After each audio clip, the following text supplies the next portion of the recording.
Okay, next is a set of examples. I'm going to do 3 examples in this video. So if you find one not that relevant, feel free to skip on ahead to the next one. I would heavily recommend that before you watch the solution, you hit pause and you try it yourself. It's a really good learning tool, and it hopefully will help you stay a little bit more engaged than just watching the video. So this first example, we have a long heavy rope hanging from a ceiling. A pulse is generated at the bottom of the rope, so somebody snaps it one way and lets it go. What happens to the speed of the wave on the rope? So the wave travels up to the top, and we're asking what happens to the speed. This question got a little bit of traction on the discussion groups, so if you haven't checked in there, maybe pop over to the discussion group, see what other people are saying, contribute your own thoughts, and then come on back here and see, how this answer matches with what you predicted. Okay, once you're ready to have a look at the solution, let's think about what happens and what do we know about the speed of a wave on a rope. So what we know is that the wave speed v equals the square root of the tension divided by the mass per unit length. Mass per unit length is constant. Okay, so that doesn't change over this entire rope. So the speed of the wave on this rope is proportional to the square root of the tension. So if tension gets bigger, V gets bigger. If tension gets smaller, V gets smaller. Okay, there's the idea we'll keep in mind. So if we want to know what happens to V, let's sort out what happens to the tension. So let's look at the rope at 3 different spots. First spot we can look at is, what about the little piece of rope at the bottom? Okay, so at the bottom. If we draw a free body diagram on that piece of rope at the bottom, you can say that you have a tension pointing up. I'll put a B on that for the tension at the bottom. And force due to gravity at the bottom. And so our tension is equal to our force due to gravity. So tension minus gravity equals mass times acceleration, but the rope isn't moving up or down, so the acceleration is 0. The force due to gravity, well, there's nothing beneath this bit of rope. There's nothing pulling down on it. So if we take our tiny bit of rope, so small that it's at the very end, there's nothing underneath it. So the force due to gravity pulling down is 0. So the tension at the bottom, because there's nothing pulling down on it, the tension at the bottom has got to be 0. Okay, let's move up the rope a little bit. Let's go to the middle of the rope. So let's go halfway up. And that looks like it's about half. And we'll say that the mass of the rope equals capital M. Let's do the free body, and this is at the middle. Let's do the free body diagram at the middle. So holding it up would be the tension, M for middle, and the force due to gravity of whatever is hanging off of it. So that would be the mass at the middle times gravity. So tension at the middle would be the mass at the middle, which is a half of the rope, so half of the total mass. So the tension at the middle would be 1/2 the mass at the middle times G. So those two forces have to be equal. The force pulling down on it is half of the rope pulls down on it, so half of the mass of the rope. And then let's look right at the very top. At the very top, let's look at this little bit. So at the very top, we have the tension at the top. We have the force due to gravity of what's pulling down on it. So that's the mass at the top times G. The mass at the top, well, we have all of the rope underneath it, so M times G. So those two forces have to be equal, so the tension at the top equals M times G. So what we see is that as the wave moves up the string, the tension increases. 0 at the bottom, half mg at the middle, mg at the top. So as the wave moves up,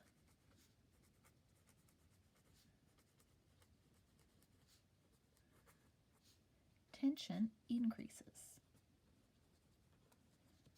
And that's because there's more mass below.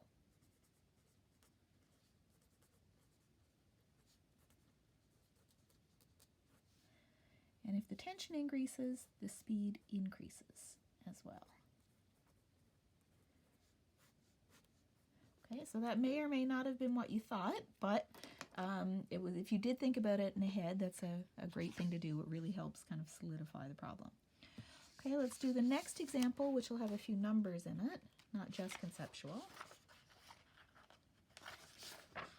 And these are the kind of questions that show up as part A's on tests pretty often. You know, this idea where you have to apply some of the physics we learned and ask, what does it mean? So these are conceptual type problems that could pop up on tests. Okay, so the next one we'll do is a 1 kilogram mass is hung from a 60 centimeter long steel wire, which is attached to a support. Okay, let's draw a picture. Here's our support. We have a long steel wire, and we're hanging a 1 kilogram mass off of it. Let's fill in a little bit of stuff as we go. So the length of this wire, L, is 60 centimeters, 0.6 meters. And this is a mass, and that mass is 1 kilogram. When the wire is plucked, it takes 16 milliseconds, the M stands for milli, for the wave to transverse its entire length. So if we pluck it down here, it takes 16 milliseconds to get to the top. What is the mass of the wire? One extra statement I put in here is that you can neglect any change in speed due to the mass of the wire. If the wire doesn't have a very big mass, there won't be a big change in tension due to the wire, so there won't be a big change in speed. So we'll assume that that's true. So what is the mass of the wire? So let's write down the equation that we know for the speed of a wave on a wire. The equation that we know is that V is the square root of the tension on the wire divided by its mass per unit length, where this mu, the mass per unit length, is m over L for the wire. So what that means is that this m is the mass of the wire. It's different from this m, which is the mass of the block. L is the length of the wire that we've put in our picture. So we're going to try and find the mass of the wire that's stuck down here in this mass per unit length. So let's see what we can fill in here so we can find our mass per unit length, so we can find our mass. Let's start with the speed. Well, it says that it takes 16 milliseconds for the wave to go the length of the string. So the speed of that wave then would be distance over time. The distance is the length of the string. So the length of the string, 0.600 centimeters, divided by the time, 16 milliseconds, so times 10 to the minus 3 seconds.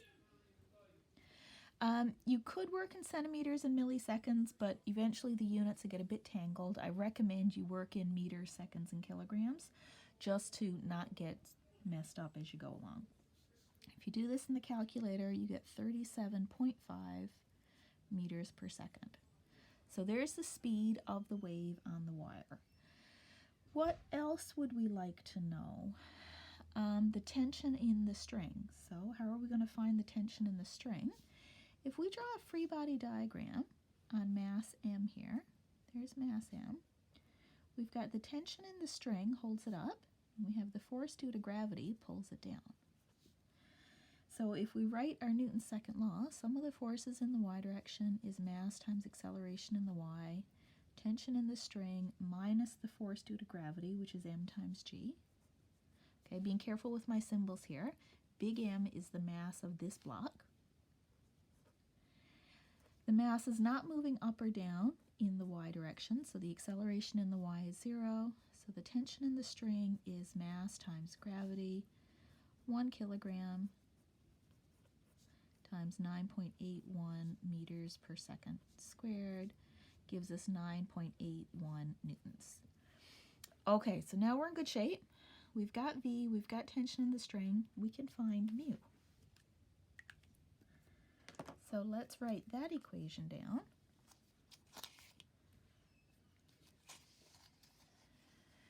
So we'll square both sides. V squared equals T of the string divided by mu. Mu is equal to T of the string divided by V squared. T of the string is 9.81 newtons. Divide by V squared, 37.5 meters per second squared. Put all that through the calculator. We should get 6.976 times 10 to the minus 3 kilograms per meter.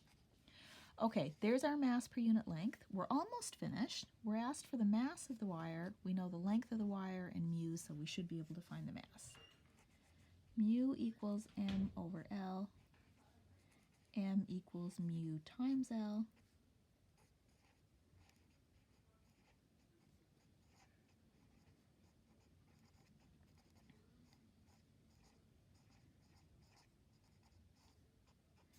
So the mass of that wire is 4.19 times 10 to the minus 3 kilograms, or 4.19 grams. Okay, one more example to go.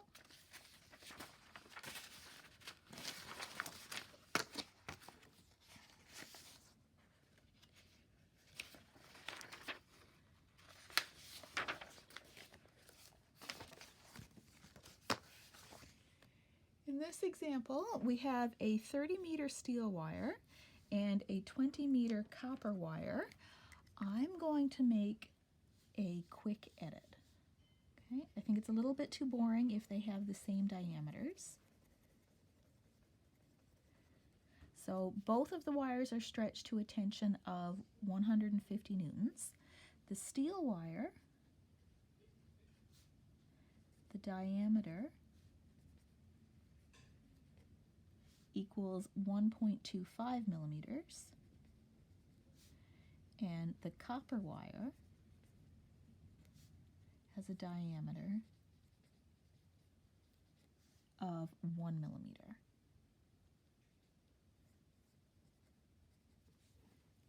If the wires are plucked the same time and the waves travel the length of the wire, on which wire is the wave going to get to the end first, and how much sooner does it reach the end? Okay, and you're given something here. Density of copper and steel are 8,920 kilograms per cubic meter and 7,860 kilograms per cubic meter.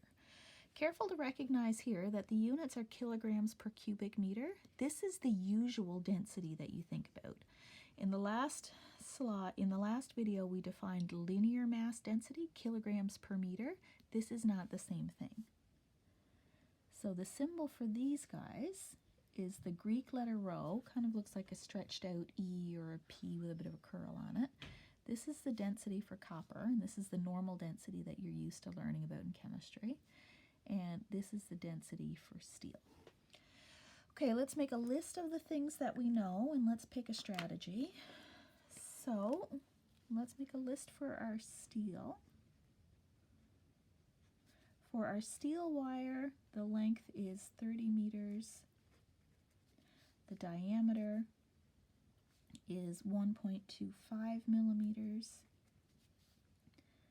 The tension is 150 newtons. We can also make a list for copper.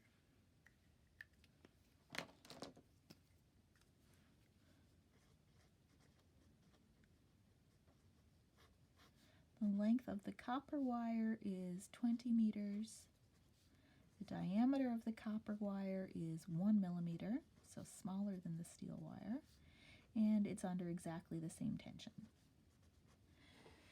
So the next thing we need to do is figure out a strategy. How are we going to solve this problem? Here is where I would recommend that you hit pause and you work on this problem on your own for a bit. As a hint, there's only one equation that has tension in it, so you think you might want to use that equation. So I would say work away for 5 minutes or so, see how far you can get with it, then come back to the video and see how you made out. So once you're back to the video, let's establish our strategy. As a strategy, let's recognize that we know something about the tension. So let's find the speed of the wave using the tension over the mass per unit length and take the square root. So let's find the speed of the wave, and then let's use the speed of the wave to find how long it takes to travel the length of the wire.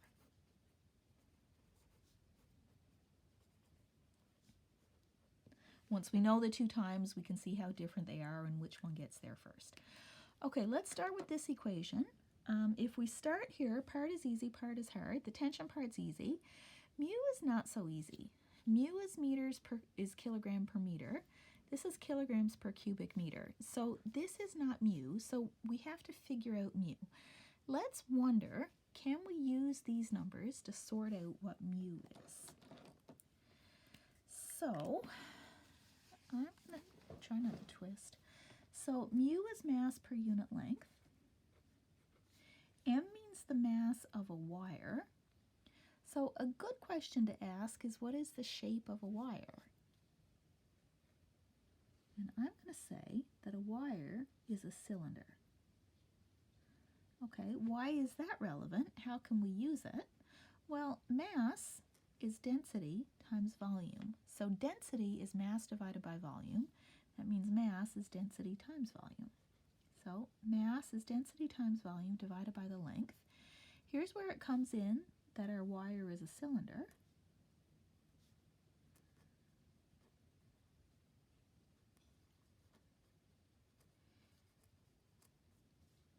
The volume of a cylinder is pi r squared times the length.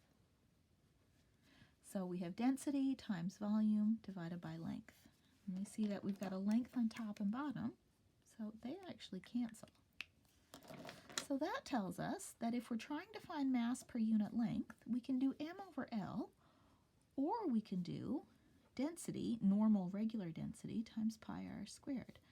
So there's an alternate expression for linear mass density that might come useful from time to time. Okay, so now we're kind of dealt with. We want to find V, we know tension, and we have everything we need to find our mass per unit length. So let's write down our equation. Let's find the speeds in steel and copper, and then we'll use those speeds to find the times. So for steel, V in the steel wire is the square root of the tension divided by mu, which is rho, times pi times r squared. So that's steel and that's steel. So our tension in the steel wire is 150 newtons. We're dividing that by the density of the steel wire, 7,860 kilograms per cubic meter, times pi. This is radius. We're given diameter, but the radius is pretty easy to find. It's half the diameter.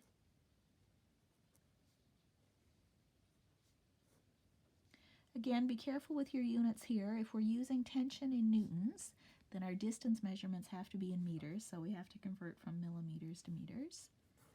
And then take the square root. That gives us a speed of 125 meters per second. So there's the wave speed on the steel wire. Next, let's do the copper wire.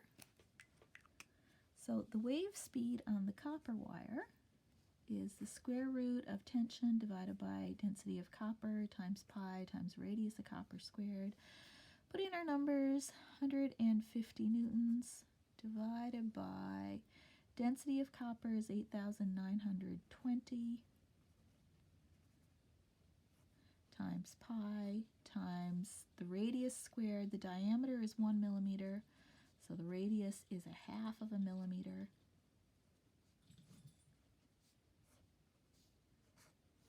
Take the square root, put that through the calculator. We should get the wave speed on copper to be 146 meters per second. We still can't tell quite, let's see.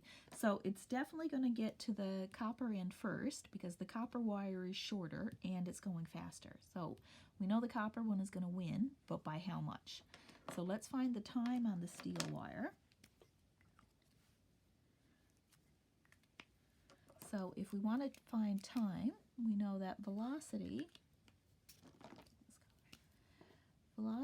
is distance over time. So the length of time it's going to take is going to be the distance divided by the speed. So the time on our steel wire is the length of the steel wire. The length of the steel wire is 30 meters, divided by the speed for the steel wire, 125 meters per second. That gives us 0.24 seconds, so about a quarter of a second on the steel wire. Let's also do the copper wire. Time for the copper wire is the length of the copper wire, 20 meters, divided by the speed on the copper wire, 146 meters per second, gives the time on the copper wire 0.137 seconds. So the wave on the copper wire reaches the end first.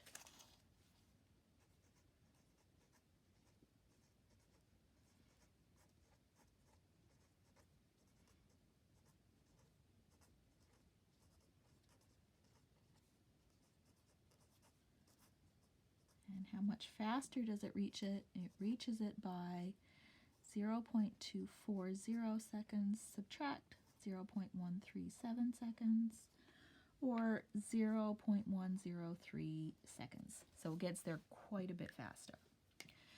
Okay, that clues up the examples of finding the speed as a result of the tension. Next, we'll do a video talking about the energy of a wave, then we'll do some examples of wave energy.